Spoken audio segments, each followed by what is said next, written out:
Hello, bachcho. Let's read the question. The question says, explain the effects of the East India Company's exploitative methods of asserting monopoly over the trade.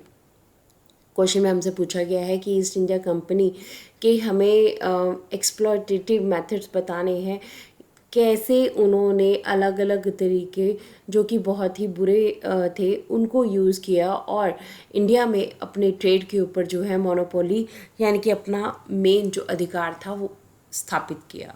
So let's read about the answer.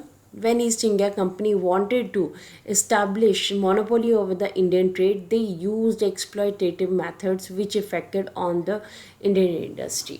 देखिए, जब east India company India में trade के लिए आई, सबसे पहले India में वो आई trade के लिए ही थे. धीरे धीरे इन्होंने जो है इंडिया में जब पॉलिटिकल पावर अपना लिया, अब पॉलिटिकल पावर लेने के बाद क्या हुआ, अब इनको इंडियन ट्रेड के ऊपर भी अपनी मोनोपोली इस्टेब्लिश करनी थी और इंडियन ट्रेड में जो बाकी इनके कॉम्पिटिटर्स थे, फ्रेंच थे, डच थे, पोर्टुगीज़ थे, उनको हटाना था.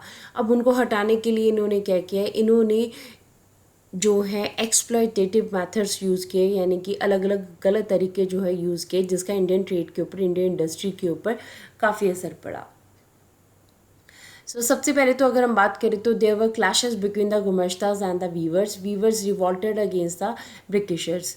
तो सबसे पहले तो इंडिया में ट्रेड को प्रॉपरली चलाने के लिए इन्होंने क्या किया था, गुमश्ताज को अपॉइंट किया था. गुमश्ताज क्या थे, गुमश्ताज जो हैं वो पेड वर्कर्स होते थे, सर्वेंट्स होते थे ब्रिटिशर्स के, जो कि वीवर्स को एडवांस में जो है लोन सप्लाई करते थे, मनी जो है वो प्रोवाइड करते थे, उन्हें रॉ मटेरियल देते थे. उसके बाद वहाँ जो प्रोडक्ट वीवर्स बनाते थे उस प्रोडक्ट को ये ब्रिटिशर्स तक पहुँचाते थे. इस तरह से गुमश्तास का जो वर्क था वो काफ़ी इम्पॉर्टेंट था.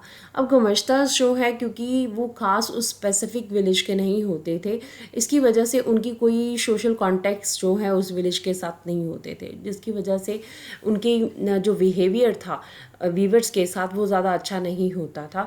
इसकी वजह से क्लैशेस जो हैं गुमश्तास और वीवर्स के बीच में काफ़ी ज़्यादा रहने स्टार्ट हुए. अब वीवर्स की जब क्लैशेस जो हैं वो बढ़ गए तो वीवर्स ने जो है ब्रिटिशर्स के खिलाफ रिवॉल्ट करना स्टार्ट कर दिया.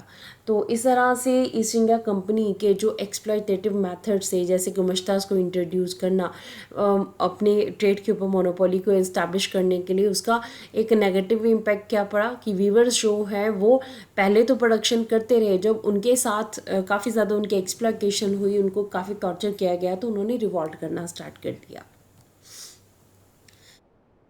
देखें तो इंडियन ट्रेड जो है डिक्लाइन होना स्टार्ट हुआ. The export of the cotton textile collapsed as many restrictions were put on the Indian textile. अब देखिए, इंडिया का जो ट्रेड था वो भी डिक्लाइन होना स्टार्ट हुआ. कारण क्या था कि export of cotton textile collapse होना शुरू हुआ.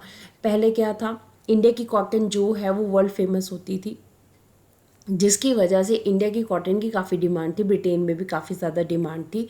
बट ब्रिटेन में जब खुद से कॉटन इंडस्ट्रीज इस्टेब्लिश होने लगी तो वहाँ पर कॉटन टेक्सटाइल को जो इंपोर्ट करना है उसके ऊपर रिस्ट्रिक्शंस लगा दी गई. तो इंडिया में क्या हुआ, इंडिया में कॉटन टेक्सटाइल जो है कोलैप्स हुआ और इंडिया के ट्रेड के ऊपर, टेक्सटाइल के ऊपर काफ़ी रिस्ट्रिक्शंस लगा दी गई, जिसकी वजह से काफ़ी नुकसान जो है वो ट्रेडर्स को देखना पड़ा.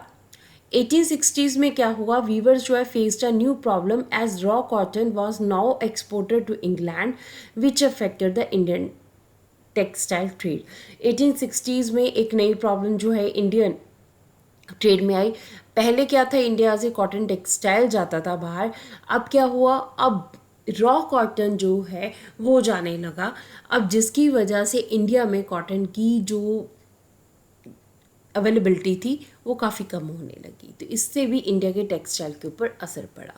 तो एक्सप्लॉयटेटिव मेथड्स जो है इन्होंने यूज़ किए, गवर्नमेंट्स को अपॉइंट किया, इंडिया का जो ट्रेड है उसके ऊपर रिस्ट्रिक्शंस लगाई और इंडिया का जो कॉटन का क्लोथ था उसको इन्होंने फिनिश करके रॉ कॉटन का अब एक्सपोर्ट करना स्टार्ट किया. इस तरह से this is the answer of the question. Hope so you understood the question as well as the answer. Thank you.